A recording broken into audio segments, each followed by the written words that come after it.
I guess I'll do a tool review right in the middle of the day. I have this Autool decarbon walnut sand cleaner vacuum with its sprayer of walnut shells.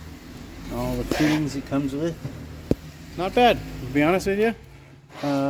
Pretty good system. Worked pretty good to clean the valves. I have a video I'll probably edit in of what they were in the beginning, but it's pretty good.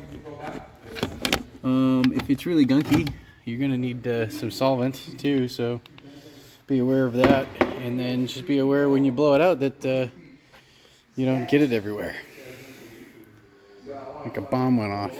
But yeah, this Autool works pretty good for keeping the walnut shells in check and not the, yeah, that was the first time I put it in there and pulled the trigger and you should see what I look like.